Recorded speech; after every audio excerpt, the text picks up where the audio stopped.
Mercredi 22 août 2018, 9h à Cotonou. Bienvenue à la grande édition sur Ezare TV. Le deuxième conseil des ministres après les vacances gouvernementales s'est tenu ce jour. Plusieurs grandes décisions sont issues de cette séance. Nous y reviendrons dans cette édition. Lancement du salon des maternelles et garderies au stade de l'Amitié cet après-midi. Cette première édition prendra fin le 26 août prochain. À suivre des précisions dans cette édition.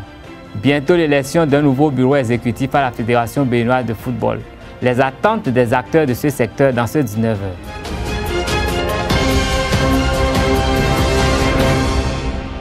Mesdames et messieurs, bonsoir. Ouvert à nouveau hier 21 août 2018, le procès de la mort du cadre du ministère des Finances, Pierre-Hubert Danyivor, se poursuit ce jour. Porté disparu il y a de cela 8 ans, la découverte de sa dépouille a suscité des supputations, de même qu'un premier procès aux issues incertaines. Ce nouveau procès, dont les parents de la victime attendent le verdict, tentera d'élucider cette énigme. La séance hebdomadaire du Conseil des ministres est tenue ce mercredi 22 août 2018, sous la présidence effective du président Patrice Talon. Ce conclave a adopté des décrets relatifs à la mise en place d'un cadre de promotion des activités sportives et culturelles dans les communes. On écoute le ministre Oswald Omeki au micro d'Abdelkader Achirou et de Léorès Niakhou. Les associations sportives communales sont un cadre de regroupement de jeunes pour le développement de la pratique du sport. Le gouvernement a décidé de mettre en place un programme pour leur promotion. Par ce programme, chacune de nos communes disposera d'une équipe dans les disciplines sportives telles que l'athlétisme, le basketball, le football et le handball, et dans les catégories d'âge notamment des moins de 17 ans et des moins de 20 ans. L'appui de l'État à ces associations sportives communales a pour objectif la détection et la formation des talents en milieu extrascolaire. Il sera basé sur un accord de partenariat signé entre le ministère en charge des sports et les mairies de nos communes. En sus de ces associations sportives communales, les classes sportives, dont l'expérimentation a commencé au cours de l'année scolaire écoulée, favoriseront la détection et la formation des talents en milieu scolaire dans les disciplines sportives comme l'athlétisme, le basketball, le football, le handball et les arts martiaux. Quant aux classes culturelles, obéissant au même principe de détection et de formation des talents, elles portent dans leur phase initiale sur les disciplines comme la musique, la danse, le théâtre et les arts plastiques. Ces classes sportives et les classes culturelles regroupent les apprenants de 6e en terminale des établissements secondaires publics et privés sur l'ensemble du territoire national. La promotion de ces associations sportives communales et l'institution de ces classes sportives et culturelles favorisera la mise en œuvre d'une démarche structurelle qui permettra à notre pays, à terme, de réaliser durablement des prouesses et des performances sportives et culturelles. C'est pourquoi le Conseil des ministres a adopté le décret portant cadre de promotion des associations sportives communales en République du Bénin, ainsi que les décrets instituant les classes sportives et les classes culturelles. Les ministres concernés par leur mise en œuvre sont instruits d'accomplir toutes les diligences nécessaires à cette fin. Le Conseil des ministres de ce jour s'est également penché sur le cas des étudiants de la Faculté des sciences de santé ayant reçu des formations qui pourraient avoir des répercussions négatives sur leurs compétences à la fin du cursus. Pour corriger ce défaut, le Conseil des ministres de ce jour a décidé de transférer les étudiants en endostomatologie de la Faculté des sciences de santé de l'Université d'Abomey-Calavi dans des écoles de la sous-région.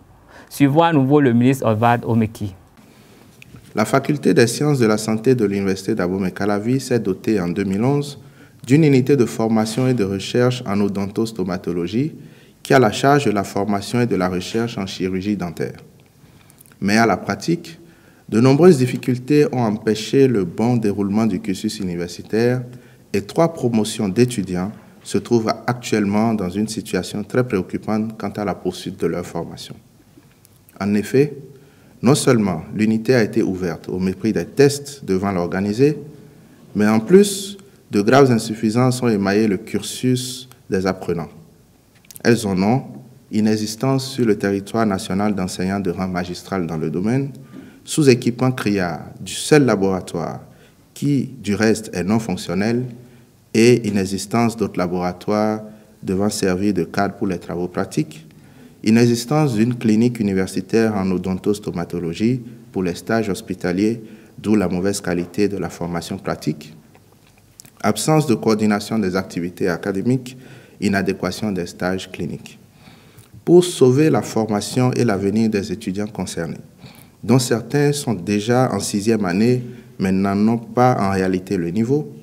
Il urge de prendre des mesures conséquentes. Ce pour aider aussi à renforcer le vivier national de spécialistes dans le domaine. C'est pourquoi le Conseil des ministres a décidé de leur transfert dans les écoles spécialisées de la sous-région aux frais de l'État. Conséquemment, le ministre de l'Enseignement supérieur et de la Recherche scientifique et le ministre de la Santé sont instruits d'engager les études pour une redéfinition des conditions et normes de réouverture de cette spécialité à la Faculté des sciences de la santé de l'Université d'Abomey-Calavi.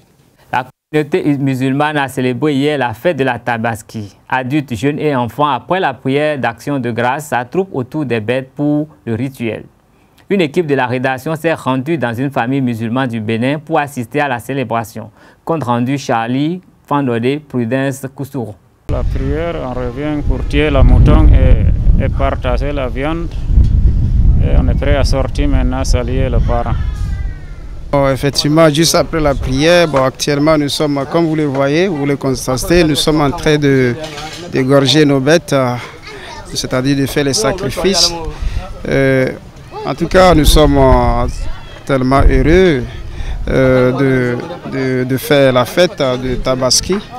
Et effectivement, la fête de Tabaski, c'est une tradition de notre bien-aimé Abraham, suivi de notre bien-aimé le prophète Mahomet. Donc, actuellement, nous sommes en train d'égorger les bêtes juste pour offrir à notre Seigneur Allah, tabaraka wa ta'ala, Inch'Allah. Après cela, bon, en tout cas, nous allons essayer, n'est-ce pas, de diviser la viande des bêtes données quelques pauvres et une partie sera réservée aux amis. Vous voyez, donc ensuite une partie pour la famille, ce qui est conseillé. Donc on ne peut pas égorger et garder toute la viande seule. Vous voyez, donc il faut quand même partager.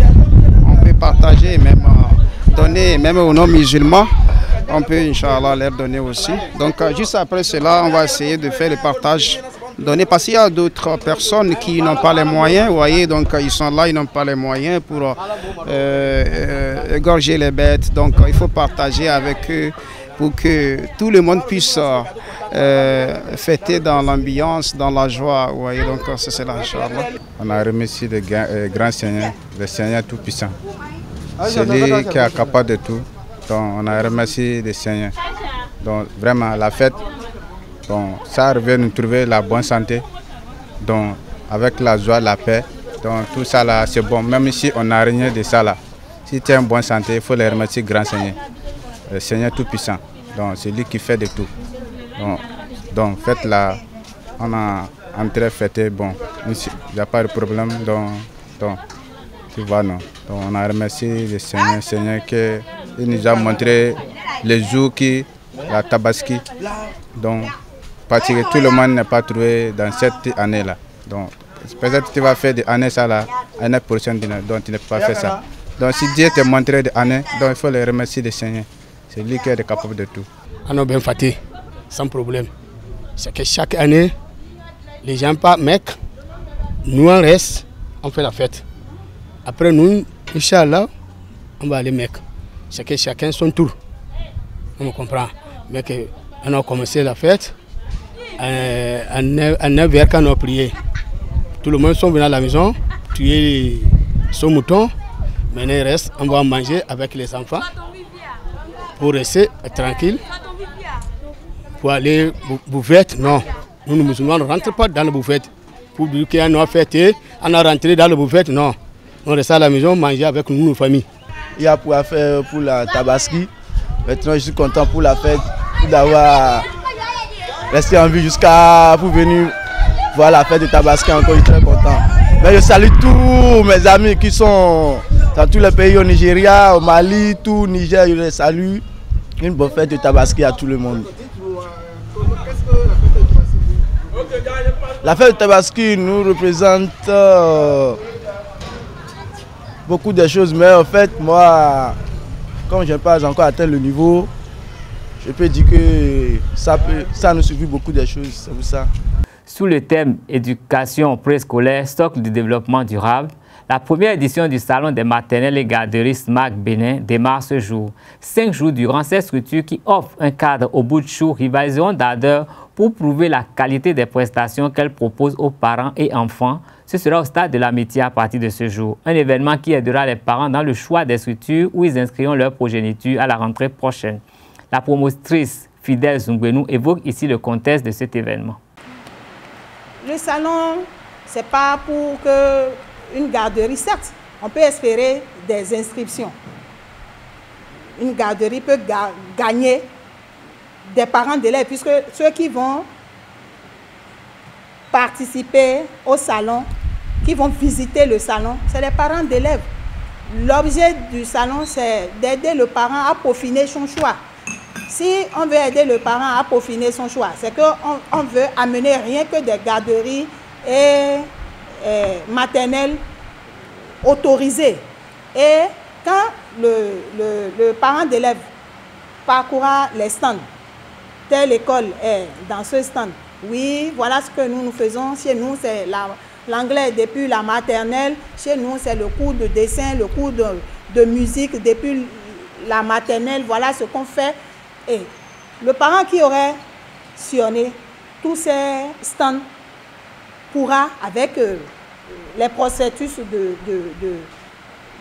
de ces garderies et maternelles, pourra peaufiner son choix pour dire à la rentrée prochaine, mon enfant va commencer telle structure.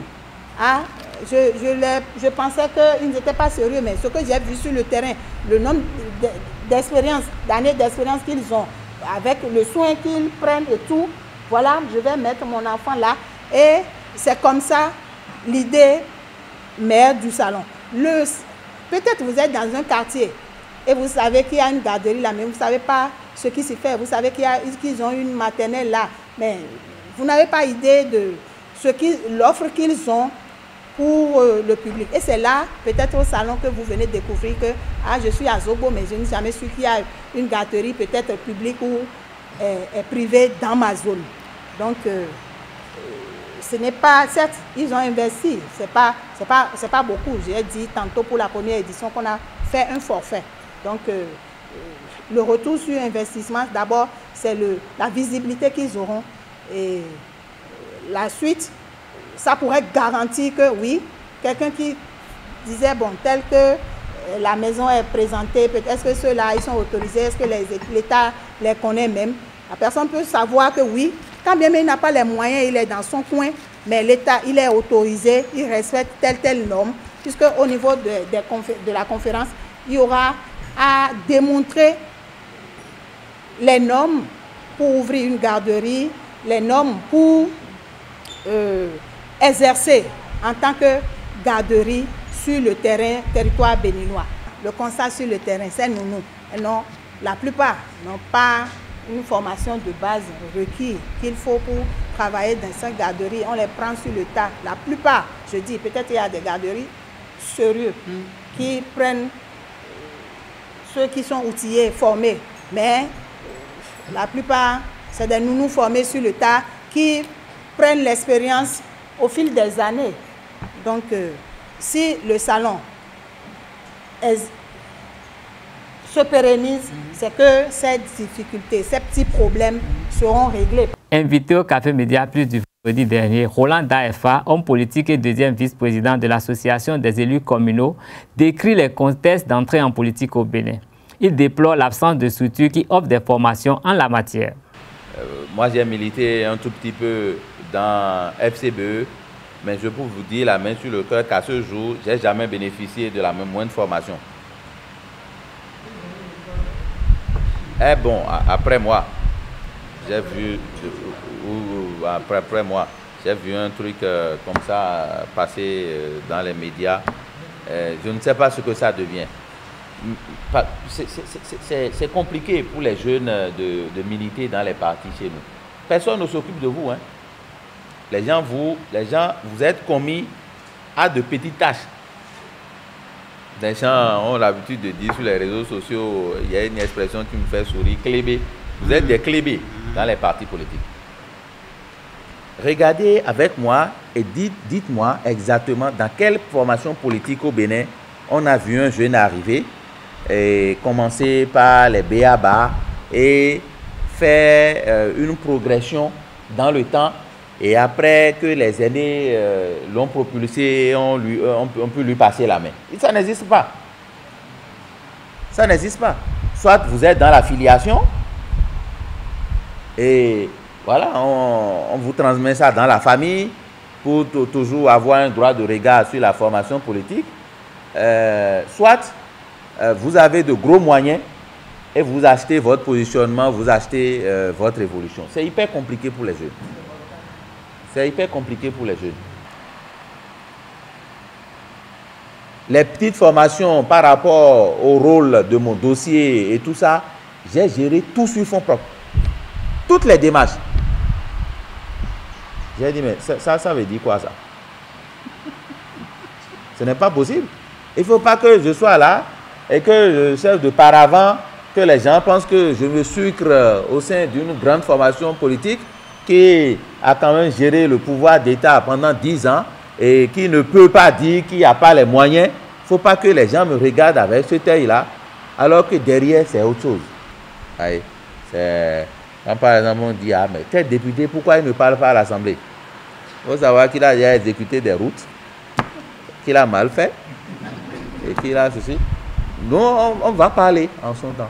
On va parler. On va parler. Il faut qu'on montre à nos aînés que nous pouvons. Il y a des valeurs. Il y a des jeunes. Aujourd'hui, je suis fier par exemple d'un certain Guy Mintokwe. Je suis fier de Guy Mintokwe. On a fait l'université ensemble, on a partagé des moments ensemble et tout ça. Et quand je peux, je le lui dis de temps en temps. Je suis fier de lui tout simplement parce que en seulement 2 années et demie de présence à l'hémicycle, il a réussi quand même à devenir la star, comme l'a dit mon frère Dimitri. Guy Mintokwe aujourd'hui s'est fait un nom.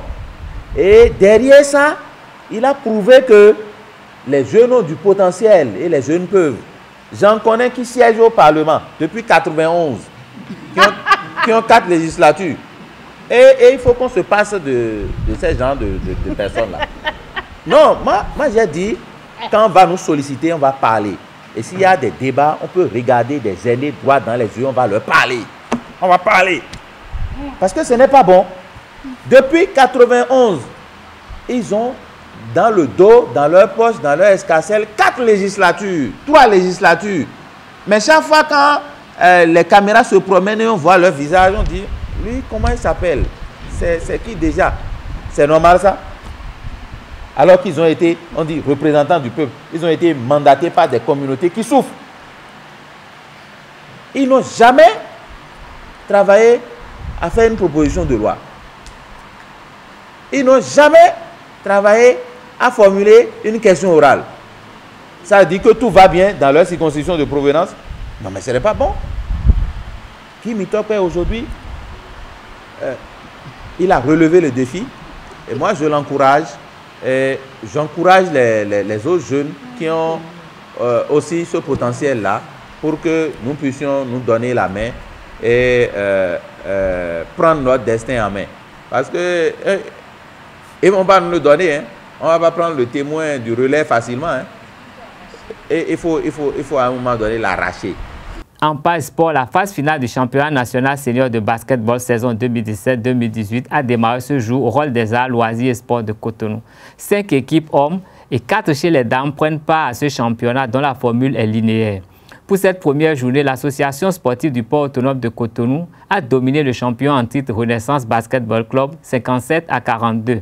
À la fin de ce choc, les entraîneurs des 2 formations analysent la partie tout en déplorant la formule linéaire retenue pour la phase de cette année. Le match était enlevé dès le début. Bon, on a manqué de réalisme et à un moment donné, les pertes de balles étaient trop. Il y avait eu trop de pertes de balles au 3e quart-temps. Donc, avec autant de pertes de balles, c'est pas évident de gagner un match de basket. Donc, au dernier quart-temps, dans les 6 dernières minutes, les joueurs sont revenus. L'équipe est revenue. Il y a eu un supplément d'effort. mais ce n'était pas suffisant. Oui, malheureusement, c'est ça au basket. Quand vous avez un temps de latence, un temps de vide, et l'adversaire ne vous attend pas. Et donc, on va travailler à ça. Pour les prochains, on a encore, je crois, 3 matchs. On va essayer de donner le meilleur de nous-mêmes et de défendre notre titre avec brio. À mon grand regret, le championnat est linéaire. À mon grand regret, j'ai toujours dit, je suis contre cette formule-là, un championnat linéaire. Parce qu'on a joué les phases de zone, on a fait des allers-retours, on a joué des phases départementales, on a fait des allers-retours. Bon, je ne vois pas pourquoi est-ce qu'on fait une phase linéaire pour la phase nationale. Bon, la décision a été prise à l'unanimité par les associations, donc moi en tant qu'entraîneur, je ne peux que m'y plier, même si je ne suis pas d'accord avec cette formule. Un championnat national, ça doit avoir une finale. Il y a des choses à corriger, comme c'est le début de la phase nationale. Les joueurs sont un peu crispés, et bon, ils confondent la rapidité et la précipitation. Bon, on a des choses à corriger, ce n'est que le début. On remercie quand même le bon Dieu. C'est du plaisir, parce que ça nous relève les défis maintenant à relever. Et contre nos adversaires, on a encore 3 matchs à jouer. Bon. Et maintenant, j'espère que mes joueurs, il y aura beaucoup de pression. Il y a que toutes les matchs sont des finales à jouer. C'est un coup KO, disons, dans le truc là. Et on est obligé de faire avec, c'est la décision de la fédération.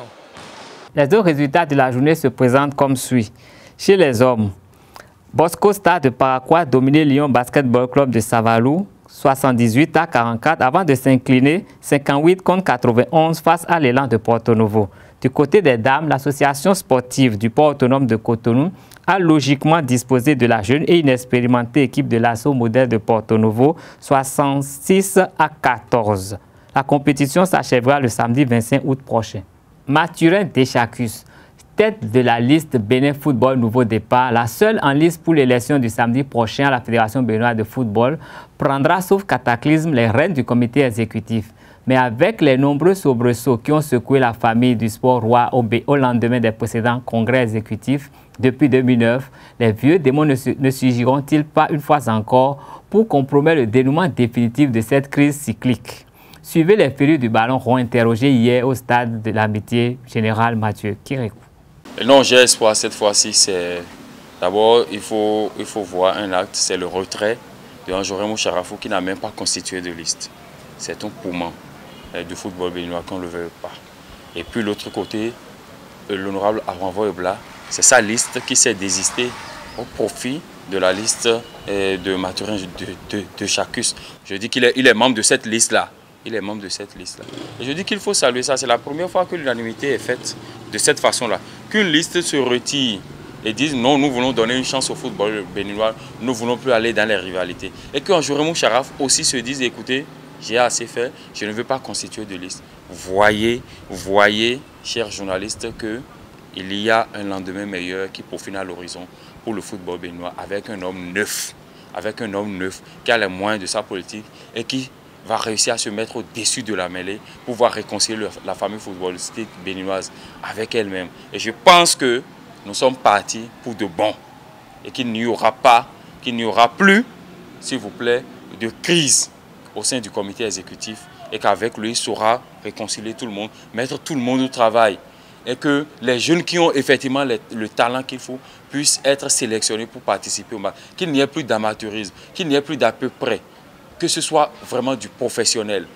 Mais moi, je serais un peu radical. C'est vrai qu'on a besoin de tout le monde, mais pour moi, tous ceux qui étaient les acteurs ou les auteurs de cette crise-là, si déjà on peut les écarter, tous, ils n'ont qu'à partir, parce que c'est ceux-là tapis dans l'homme au niveau des instances fêtières-là, qui essaient toujours de bloquer, d'envoyer des courriers et de tourner le pays en rond. Donc si on peut les écarter totalement et envoyer de nouvelles personnes, pour moi c'est le seul moyen qu'on pourra, ça dit quoi, pour éradiquer le mal. Et surtout que l'actuel président, je parle de Deschacus, est actuellement en tout cas un grand opérateur économique qui est un peu avec le gouvernement. Peut-être que, bon, avec les ambitions du président qui veut que le football et le sport en général soient boostés au niveau du pays, peut-être qu'ensemble, bon, ils verront comment c'est-à-dire comment faire avancer les choses. Moi, personnellement, je suis satisfait parce que Valère Glelais, c'est un grand monsieur et il connaît le football. Je pense que lui, s'il est dans le groupe, ce championnat pourra avoir lieu. Sincèrement, je le connais personnellement. C'est un grand monsieur que j'admire beaucoup et je suis sûr qu'avec son apport, il va tout faire pour que le championnat béninois soit... Même OK Magloire, c'est des grandes personnalités. Ils n'ont qu'à laisser les égos de côté. Cette fierté-là, on n'a qu'à laisser ça de côté et mettre tous la main dans la pâte pour que les jeunes puissent aller au championnat. Pour l'instant, on leur accorde le bénéfice du doute. Si le bureau est complètement remanié et que ce ne sont pas les gens qui étaient là avant, normalement, si ceux qui sont arrivés ont la bonne volonté, ils se doivent de le faire. Parce que le peuple béninois aime le foot et le foot fait partie des choses les plus importantes chez les Béninois. Donc, ils sont dans l'obligation de leur donner ce plaisir-là. Ainsi se referme cette édition. Merci de votre fidélité avec Zaret TV. Un seul réflexe, www.zarettv.com.